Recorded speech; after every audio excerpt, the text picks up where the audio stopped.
సీరియస్‌గా జరిగిన విషయం ఏంటంటే, మా షూట్ మొత్తంలో మేము వెళ్ళక ముందు నుంచే మాస్టర్ గారు, యాంకర్ గారు, కొంతమంది టీమ్ వీళ్ళందరూ చాలా మంచిగానే ఉన్నారు. తర్వాత మరి ఏమైందేమో నాకు సరిగ్గా తెలీదు. హ్మ్. తర్వాత ఒకరోజు మేము వేరే వేరే గెస్ట్ హౌస్‌కి మారిపోయిన తర్వాత, ఒకరోజు మిడ్‌నైట్ ఏమైందేమో తెలీదు. నెక్స్ట్ డే మార్నింగ్ నేను లేసి మామూలుగా ఇట్లా యాంకర్ గారికి హాయ్ చెప్పాను. సో, అందరూ అంటున్నారు ఆ రోజు మిడ్‌నైట్ ఏదో గొడవ అయింది. అంటే యాంకర్ గారికి, మాస్టర్ గారికి. అది ఏమైందో తెలీదు. సో, తర్వాత ఒక్కొక్కళ్ళు చెప్తున్నారు. ఏంటంటే, అక్కడ మాకొక పర్సన్ ఫుడ్ సర్వ్ చేస్తారు. సో, మాస్టర్ గారు ఏంటంటే ఫుల్ తాగేసున్నారంట. తాగిన తర్వాత ఆయన అందరిని కొడతారు, తిడతారు. ఆ విషయం అందరికీ తెలిసిందే. స్పెషల్‌గా నేను చెప్పాల్సిన అవసరం లేదు. సో, ఆ ఫుడ్ ఇచ్చే అబ్బాయిని ఇట్లా ఒంగోపెట్టేసి బాగా కొట్టారంట. ఎనకాల ఇక్కడంతా కొట్టారంట. అప్పుడు ఈ యాంకర్ అనే వాళ్ళు రెస్పాండ్ అయ్యారో ఏదో సంథింగ్ నాకు సరిగ్గా తెలీదు. తర్వాత ఆ అబ్బాయిని గూడా ఏదో బ్యాడ్‌గా మాట్లాడారంట. మాట్లాడి తర్వాత ఆహ్, అదే ఇది కట్టుకొనుంటారు గదా! నీకేముందో నాకదే ఉంది, నీకేముందో నాకదే ఉంది అట్లా ఏదో అన్నారంట. దానికింకా అంటే ఎవరైనా కొద్దిగా ఎట్లా అంటే కొంతవరకే భరిస్తారు కదా! ఆ లిమిట్ దాటితే ఎవరికైనా కోపమొస్తుంది. ఇంకోటి కొద్దిగా బూతులవి తిడితే గూడా. ఇంకా అప్పటినుంచి ఇంకా వాళ్ళిద్దరూ కొద్దిగా ఆహ్, మాట్లాడుకోవట్లే. మా షూట్ జరిగినా గూడా ఇంకా యాంకర్ గారు అంతకుముందంతా వచ్చేవాళ్ళు. ఇంకా అప్పటినుంచి ఆయన రావడం మానేశారు. ఇంక తర్వాత ఇది ఆల్రెడీ ఒకటి గొడవ ఉంది. అంటే తిననుకున్న కాన్సెప్ట్ రావట్లేదని మాస్టర్ గారేమో అతనేంటి నాకు చెప్పేది నాకు తెలీదా? ఇలా ఒక చిన్న చిన్న క్లాషెస్. అదే చాలా పెద్ద క్లాషెస్ మాట్లాడుకోవట్లేదు. దాని తర్వాత కట్ జేస్తే మళ్ళా ఎండింగ్ ఇంక షూట్ అంతా అయిపోయిన తర్వాత ఎండింగ్ మాకు పేమెంట్స్ ఇచ్చే టయానికి ఇంకా మళ్ళా పెద్ద గొడవ అయింది. ఏదో లెక్కలు తేడా వచ్చింది. అంటే మాస్టర్ గారు వాళ్ళు ఏమంటారంటే అమౌంట్ అంతా యాంకర్ గారికిచ్చాము. లెక్కలేదో తేడా వచ్చింది. అతనేదో కాజేశాడన్నట్టుగా వీళ్ళు మాట్లాడతారు. యాంకర్ గారు ఏమంటారంటే ప్రతీది నేను లెక్క రాసి చూపిస్తున్నాను కదా! ఇంకా ఏంటి ప్రాబ్లము? సో, అన్న తర్వాత మొత్తానికి ఫైనల్‌గా అవతల వాళ్ళేదో డబ్బులు ఇవ్వనన్నారో తర్వాత ఇచ్చారో ఏదో మొత్తానికి 10 డేస్ దానికి మాకు 7 డేస్‌కి అమ్మాయిల వరకైతే గనక క్లియర్ చేశారు. అబ్బాయిలందరికీ నాకు తెలిసి 2 డేస్ పేమెంట్ ఏమో ఇచ్చారు. మళ్ళా ఇస్తా అని చెప్పారు. సో, ఫైనల్‌గా యాంకర్ గారికైతే గనక అసలు రూ. 1 కూడా ఇయ్యలేదు. అంటే కావాలనే ఇయ్యలేదు. ఎందుకంటే ఆయన ఆల్రెడీ డబ్బులేదో గోల్‌మాల్ అయింది అన్నట్టుగా అతనికి మనీనే ఇయ్యలేదు. తినేయమంటారు అహా! అది కాకుండా ఇంకోటేంటంటే మేము 10 డేస్ చేసాము. ఆ యాంకర్ వాళ్ళు ఇంకా ఎక్కువ డేస్ చేశారు. సో, పర్ డేకి ఇంత అని ఉంటుంది గదా! ఎంతో గంత. సో, మరి అప్పుడు ఎక్కువ రోజులయింది గదా! అదంతా ఇవ్వము. తక్కువ రోజులకి ఇస్తా అన్నారంట. సో, ఇంక ఈయనకి కూడా కోపం వచ్చింది. ఇన్ని రోజులు నేను ఇక్కడున్నాను. ఇంత చేశాను కదా! మరి నాకు మీరు ఇన్ని రోజులు కాకుండా ఇన్ని రోజులు అంటారేంటి? నాకు కుదరదు. నాకు మొత్తం కావాలి. మొత్తం పేమెంట్ కావాలి. అలా మొత్తానికి ఏమైందో ఏమో తెలీదు. మొత్తానికి డబ్బులే ఇవ్వలేదంట. సో, తినేంటంటే అలా ఎలా చేస్తారు అని చెప్పేసి. ఇంకా అలా ఇంకా మేమెవరం గూడా ఇంకా ఆ గొడవ మేము తీర్చేవాళ్ళం కాదు కదా! సో, మాస్టర్ గారు వాళ్ళు పైన ఉంటారు 2 రూమ్స్. మేము కింద 2 రూమ్స్ ఉంటాం. ఇంకా మాస్టర్ పిలుస్తున్నారంటే మేము వెళ్ళాం. వెళ్తే గూడా మాకు గట్టి గట్టిగా అరుపులు ఇనిపిస్తున్నాయి. రూమ్‌లో అందరూ ఉన్నారు. అంటే మేమిద్దరం ఆడపిల్లలం రూమ్ డోర్ బయట ఉన్నాము. రూమ్ లోపల యాంకర్ గారు, మాస్టర్ గారు ఇద్దరు అరుసుకుంటున్నారనమాట. ఇదే ఇంకా అమౌంట్ గురించి గానీ, అది గానీ, ఇది గానీ ఇంకా మాకు భయమేసింది. అమ్మో! కొట్టుకుంటున్నారా ఏంటి అన్నట్టుగా. కానీ జస్ట్ అరుసుకున్నారు. ఇంకా తర్వాత మళ్ళా ఎవరి దారి వాళ్ళు ఇంకా వచ్చేసారనమాట. సో, అలా అదొక బ్యాడ్ ఇన్సిడెన్స్ జరిగింది మా షూటింగ్‌లో. ఇంకా తర్వాత ఇంక మేము నలుగురం సున్సిత్తు, నేను, యాంకర్ గారు, ఇంకా వేరే అమ్మాయి మేము నలుగురం కలిసి ఇంకా బస్ మాకు బుక్ చేశారు. ఇంక మా దారి మేము వచ్చేసాం ఇంకా. ఇంక తర్వాత కూడా ఇంకా ఆయనకి మనీ ఇవ్వలేదు. ఇంకా ఆయన చెప్పారు, "మీరందరూ కొద్దిగా సపోర్ట్ చేసి మాట్లాడాలి కదా!" అంటే, "అయ్యో! తప్పకుండా అండి. కానీ మరి ఆ లెక్కలవి ఏంటో మాకైతే తెలీదు గదా! సో, ఖచ్చితంగా మేమైతే మాట్లాడతాం" అని జెప్పేసి అన్నామనమాట. ఇంక అదొకటి ఇష్యూ జరిగింది అక్కడ అంతే నాకు తెలిసి. ఇంకా తర్వాతొచ్చేసి ఆహ్ మా అందరికి ఎట్లా అంటే మాస్టర్ గారంటే భయం, వణుకనమాట. ఇట్లా ఆయన షాట్‌లోకి పిలవగానే మేము భయపడేవాళ్ళం.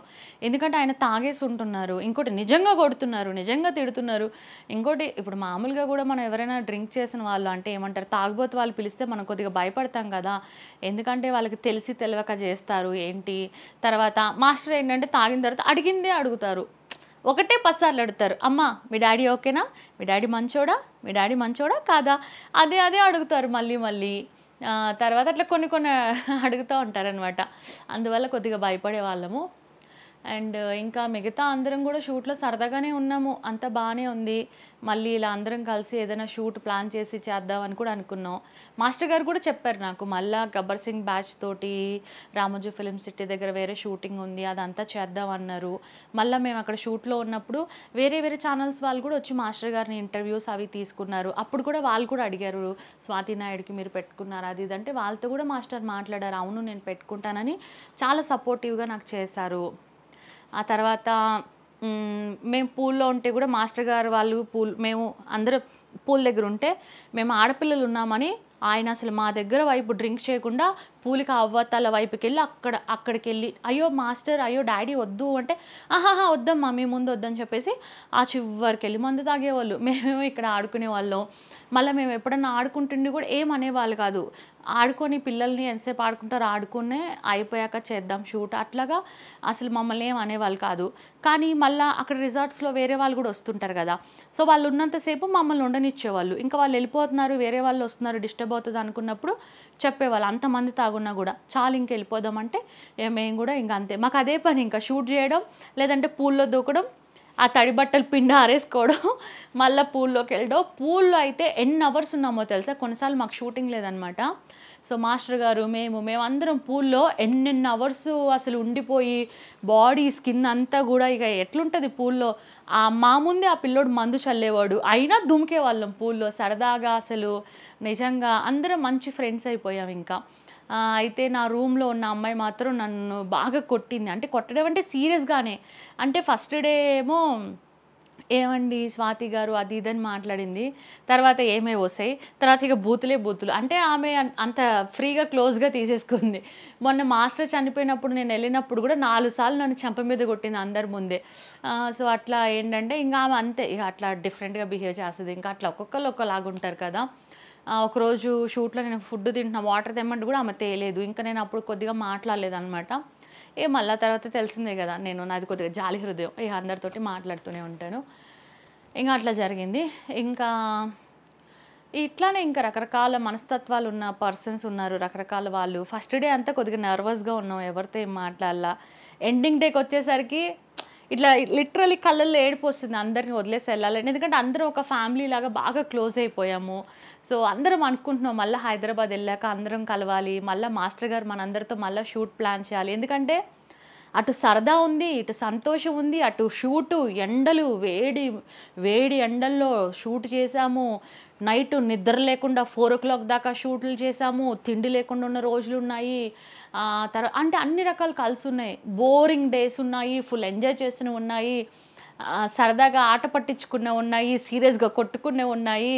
అబ్బబ్బబ్బా! ఒక్కటేంటి, నిజంగా ఒక సినిమానే తీయొచ్చనమాట. అన్ని రకాల ఫీలింగ్స్ ఉన్నాయి. బట్ ఎండింగ్ ఇట్లా సాడ్‌గా అయింది. అదే చాలా బాధ అనిపించింది. ఆఖరికి మేమెళ్ళిపోయే రోజు ఈవినింగ్ మాకు బస్సుంది. మాస్టర్ గారేమో మధ్యాహ్నం ఎళ్లారు. అప్పుడు మా మేడ పైన మేమున్నాము. అక్కడ చెట్టు దగ్గర కూర్చొని వాళ్ళ డాటర్‌తో మాట్లాడుతున్నప్పుడు గూడా పిలిసారు రమ్మని. నేనేమో అమ్మో! మళ్ళా ఎళ్తే తాగుంటారు, ఏం మాట్లాడతారు ఏంటని భయపడి అక్కడే ఉన్నా, ఎళ్ళలేదు. తర్వాత కాసేపటికి కారెక్కేశారు. అప్పుడు కూడా పిలిసారు రమ్మని. అప్పుడు కూడా ఆ మాస్టర్ వస్తున్నా అని గాని వెళ్ళలే. ఎందుకంటే మళ్ళా తాగున్నారు, అదొక చిన్న భయం పట్టేసింది మనసులో. ఇంక సరే వెళ్దామని అనుకునే లోపు ఇంక కారు కదిలెళ్ళిపోయింది. అప్పుడింకా జూనియర్ శ్రీహరి వచ్చి చెప్పాడు, "మాస్టర్ గారు అందరికి 500 ఇచ్చారు. అంటే జర్నీలో మనం ఆటోలకి అట్లా ఏదైనా ఉపయోగపడుతుంది. మీరు రమ్మంటే రండి." అయ్యో! అవునా? ఏమో మరి, మాకేమో భయమేసింది అందుకే రాలేదు అనేసి అన్నామనమాట ఇంకా. అన్న తర్వాత సరే అని చెప్పేసి ఇంకా ఎళ్ళిపోయారు మాస్టర్ గారు. తర్వాత వైజాగ్ ఎళ్లారంట. మేమైతే అదంతా వెళ్ళలేదు. ఎందుకంటే మేము డైరెక్ట్‌గా బస్‌లో వచ్చేసాం. వచ్చేసిన ఆ రోజు ఉన్నాం కదా! మళ్ళా నెక్స్ట్ డేనే మాస్టర్ గారు కాల్ చేశారు. కాల్ చేసి, "ఏంటమ్మా జాగ్రత్తగా వెళ్లారా? ఏంటి అంతా బానే ఉందా? మీరప్పుడు మనీ 500 తీసుకోలేదు గదా! మళ్ళీ ఇద్దాం. ఇంకోటి మీకు మిగతా బ్యాలెన్స్ కూడా ఇవ్వాలి కదా! సో, అది చూసి మళ్ళా మనం ఇద్దాము" అని చెప్పేసి అన్నారు. "ఓకే మాస్టర్, సరే మీ ఇష్టం, మీరు ఎలా అంటే అలా" అని చెప్పేసి. ఇంకా చాలా సేపు మాట్లాడారు నాతోటి, మా హస్బెండ్ తోటి మాట్లాడారు. బర్త్‌డేకొస్తా అని చెప్పారు. చాలా చాలా విషయాలు డిస్కస్ చేశారు. కట్ జేస్తే ఇంక మళ్ళా అలాగా తనని అట్లా బాక్స్‌లో చూసేసరికి నాకైతే ఇక మనసు అసలు ఉండబట్టలేకపోయా. ఎందుకంటే మాస్టర్ గారు నేను కలిసి డాన్స్ చేశాము. సో, ఆయన నాకు సపోర్టు, నేను ఆయనకి సపోర్ట్ అనమాట. అట్లాగా చాలా అంటే నా పక్కనున్న అమ్మాయి ఏమో దూరం ఉండేది మాస్టర్ గారికి. దగ్గరికి వచ్చి మాట్లాడుతుంటే, "మాస్టర్ నాకు మందు వాసన పడదని" అలా వంక చెప్పి దూరం వెళ్ళిపోయేది. నేనేం చెప్పకపోతుండే. అందరూ నన్ను ఎక్కిరిస్తుండే. ఏమనంటే నేను మాస్టర్ గారు ఏం చెప్పినా, "సూపర్ మాస్టర్, బావుంది మాస్టర్" ఇదే చెప్తా. ఇంక రెండో మాటే చెప్పను. అందరూ నన్ను ఎక్కిరిచ్చేవాళ్ళు. ఏంటి మాస్టర్ గారు ఏం అడిగినా గూడా, "సూపర్ మాస్టర్, బావుంది మాస్టర్" అని చెప్తా. "అందుకే నీకు మంచిగా అయింది. నిన్ను బాగా కొట్టారు గదా! బాగా జరిగింది గదా నీకు" అని నన్ను ఎక్కిరిచ్చేవాళ్ళు. అయితే కూడా నేను లైట్ తీసుకునేది. అప్పుడు మాస్టర్ గారు పరిచయం నుంచి ఎండింగ్ దాకా ఏం అడిగినా కూడా, "ఓకే మాస్టర్, సరే మాస్టర్, మీకెలా అంటే అలా" ఇలా అని చెప్తూ ఉండే.